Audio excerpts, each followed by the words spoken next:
Em algum lugar agora, alguém está passando por algo muito pior do que você.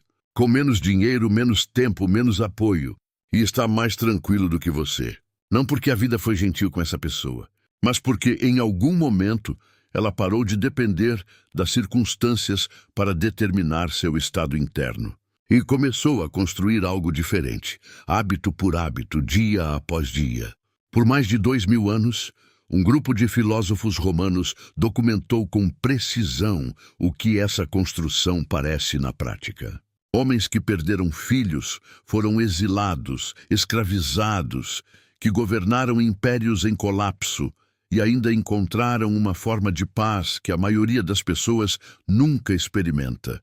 Hoje, a neurociência está chegando às mesmas conclusões. E nesse vídeo, vou te mostrar os 9 hábitos que conectam a sabedoria de 2000 anos atrás, com o que o cérebro moderno revela sobre como se construir uma vida estável por dentro. Antes de ir para os hábitos, preciso estabelecer uma base científica que vai mudar como você entende esse assunto.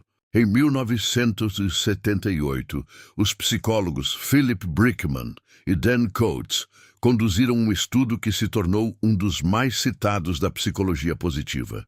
Eles compararam 2 grupos extremos, ganhadores de loteria e pessoas que haviam sofrido acidentes e ficado paraplégicas. O resultado chocou a comunidade científica.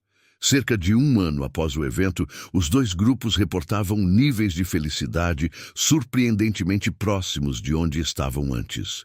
Os ganhadores de loteria não eram significativamente mais felizes. Os paraplégicos não eram tão infelizes quanto se esperaria.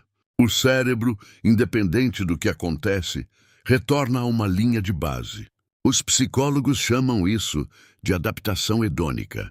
Os estoicos entenderam esse mecanismo 2000 anos antes de Brickman. Marco Aurélio, em suas anotações privadas, que hoje chamamos de meditações, escreveu repetidamente que a fonte de perturbação humana não são os eventos, mas os julgamentos que fazemos sobre eles. A questão não é o que acontece com você, é o que você constrói dentro de você antes, durante e depois do que acontece. E o que você constrói se chama hábito. Hábito 1. Clamar os primeiros minutos do dia. Há um fenômeno neurológico chamado resposta de despertar do cortisol. O cérebro, nos primeiros 20 a 30 minutos após acordar, experimenta um pico natural de cortisol que prepara o sistema nervoso para o dia. Esse pico existe para ativar o foco, a memória e a capacidade de tomada de decisão. O que você faz nessa janela determina como esse pico é utilizado. Se a primeira ação é abrir o celular e absorver notificações, seu sistema nervoso direciona esse pico para processar ameaças externas, comparações, urgências fabricadas, problemas que não são seus. O córtex pré-frontal, responsável pelo pensamento intencional, entra no modo reativo antes de ter a oportunidade de ser deliberado.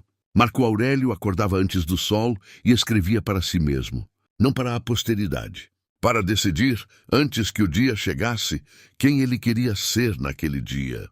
O hábito não precisa ser 1 hora de meditação. Precisa ser intencional.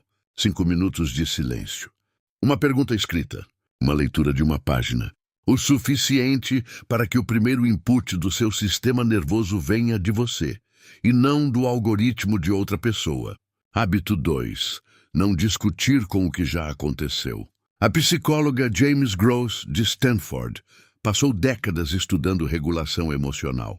Uma de suas descobertas mais sólidas, a estratégia de ruminação, replay mental de eventos negativos, não processa emoções. Ela as amplifica. Cada vez que você revive mentalmente um evento frustrante, seu cérebro ativa as mesmas redes neurais que ativou durante o evento original, liberando respostas de estresse como se o evento estivesse acontecendo de novo. A ruminação não é processamento, é repetição de dano. Sêneca escreveu que a maior parte do sofrimento humano é voluntária. Nós insistimos em viver nos males que já passaram ou nos medos do que ainda não chegou.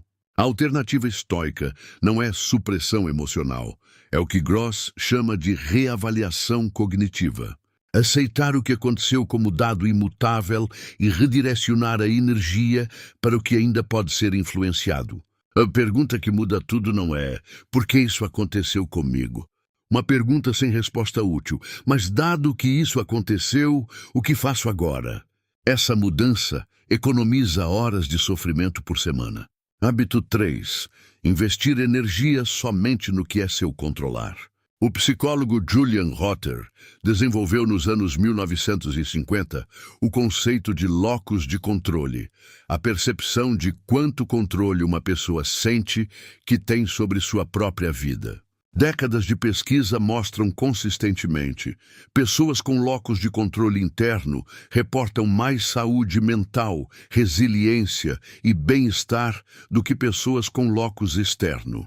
Epicteto, que viveu como escravo antes de se tornar um dos maiores filósofos da história, formulou isso de forma mais direta. Algumas coisas dependem de nós, outras não. Nossa opinião, nosso impulso, nosso desejo, essas são nossas. Tudo mais não é. O hábito prático, antes de gastar energia mental em qualquer situação, uma pergunta simples: isso está dentro do meu controle agora? Se não estiver, redirecionar. Não porque as coisas fora do controle não importam, mas porque sofrer sobre elas não as muda e ainda esgota o recurso que você precisaria para agir sobre o que realmente depende de você. Hábito 4. Revisão noturna honesta. A neurociência do sono confirma que a memória é consolidada principalmente durante o sono profundo. O que você processa conscientemente antes de dormir influencia o que o cérebro prioriza para consolidar durante a noite. Sêneca tinha uma prática. Antes de dormir, revisava o dia com 3 perguntas. Que mau hábito resisti hoje? Em que falhei? Em que fui melhor? Não para a autopunição, para a consciência. Você não melhora o que não observa honestamente. A psicologia chama isso de metacognição. Pesquisas de Timothy Wilson, de Harvard, mostram que pessoas que praticam reflexão deliberada sobre suas ações aprendem mais rápido de experiências do que aquelas que simplesmente as vivem sem análise posterior. 3 perguntas, 5 minutos antes de dormir. O que foi bom hoje e por quê? Onde perdi quem quero ser? O que faço diferente amanhã? Isso não é jornalismo por estética. É a ferramenta mais barata de desenvolvimento pessoal que existe. Hábito 5. Premeditação das adversidades. O psicólogo Peter Gollwitzer, da Universidade de Nova York, estudou por décadas o que chamou de intenções de implementação. Planos do tipo, se X acontecer, então farei Y. Seus estudos mostram que pessoas que criam esses planos antecipadamente têm taxas de sucesso em seus objetivos significativamente maiores do que pessoas que apenas visualizam o resultado positivo. Os estoicos chamavam essa prática de premeditatio malorum, a premeditação das adversidades. Antes de uma situação importante, imaginar com calma o que poderia dar errado. Não para catastrofizar, mas para ensaiar mentalmente a resposta. Quando a dificuldade chega previamente imaginada, o cérebro não a processa como ameaça nova que exige resposta de emergência. Ela chega como território familiar, e o sistema nervoso responde de forma proporcional, não em pânico. Marco Aurélio fazia isso todas as manhãs. Lembrava a si mesmo que naquele dia poderia encontrar pessoas difíceis, situações imprevistas, eventos fora do seu controle. Não para esperar o pior, mas para que quando chegasse, sua resposta já tivesse sido ensaiada. Hábito 6. Desconforto voluntário. Em biologia, existe o conceito de hormese. A exposição controlada a um agente estressor em doses pequenas produz adaptação e resistência. Exercício físico é o exemplo mais óbvio. O músculo se rompe microscopicamente sob esforço e se reconstrói mais forte. O mesmo princípio se aplica ao sistema nervoso. Sêneca periodicamente vivia com o mínimo. Roupa simples, comida básica, não por ascetismo, mas para testar experimentalmente que ele poderia sobreviver sem o que considerava necessário. Cada vez que confirmava isso, o medo de perder diminuía. Ele não estava se privando, estava se vacinando contra o medo. Desconforto voluntário recalibra o que o seu cérebro classifica como ameaça. Uma pessoa que nunca praticou tolerância a desconforto encontra dificuldade comum como crise. Uma pessoa que praticou encontra a mesma dificuldade como familiar. Hábito 7. Curar o que entra na mente. O neurocientista Donald Hebb formulou nos anos 1940 o princípio que resume a neuroplasticidade. Neurônios que disparam juntos se conectam juntos. Aquilo que você repete em pensamento, atenção e consumo de conteúdo literalmente reconfigura as redes neurais do seu cérebro. Se a maior parte da entrada diária é conteúdo projetado para maximizar reação emocional, comparação e urgência fabricada, seu sistema nervoso se calibra para isso. Não porque você é fraco, porque é assim que o cérebro funciona. Sêneca recomendava passar tempo com mentes que sobreviveram ao teste do tempo. Escritas que resistiram séculos dizem algo verdadeiro sobre a natureza humana, que continua relevante. Elas foram testadas por condições que o conteúdo de hoje nunca enfrentará. 20 minutos por dia com leitura intencional, antes de qualquer outra entrada, é uma das escolhas de maior retorno sobre o estado mental de longo prazo. Hábito 8. Gratidão específica. O neurocientista Rick Hanson, da UC Berkeley, descreve o cérebro como velcro para o negativo e teflon para o positivo, resultado da evolução que priorizou a sobrevivência sobre o bem-estar. Ameaças são registradas com intensidade. Boas experiências passam rapidamente. A gratidão, como prática deliberada, reverte parcialmente esse viés. Mas gratidão genérica perde eficácia com o tempo. O cérebro se adapta ao estímulo repetido sem variação. Marco Aurélio abriu as meditações listando, com precisão cirúrgica, o que cada pessoa em sua vida lhe ensinou. Não sou grato pelos meus professores, mas o nome, o traço específico, a situação concreta em que esse traço mudou algo para ele.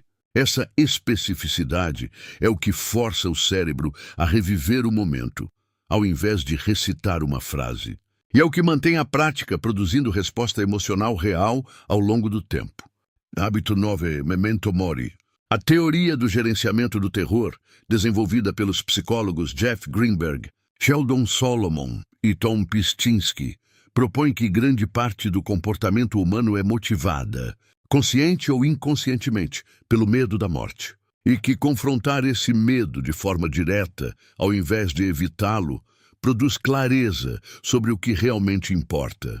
Os estoicos tornavam isso um hábito diário. Memento mori, lembre que você morrerá. Não como exercício de morbidez, como filtro de clareza. Quando você internaliza que seu tempo é finito, não como abstração filosófica, mas como realidade concreta e sentida, suas prioridades se reorganizam sem esforço. O conflito que você carrega há meses parece um custo alto para um orgulho pequeno. A conversa que você adia parece urgente de uma forma que não era antes. O tempo com as pessoas que importam passa a ter um peso diferente. Marco Aurélio retornava a essa ideia constantemente, não para viver com medo, mas para usar a certeza da morte como o filtro mais honesto que existe para decidir onde colocar atenção, energia e amor enquanto ainda há tempo. Recapitulando o código de hoje, as pessoas mais calmas do mundo não são pessoas a quem a vida foi mais fácil.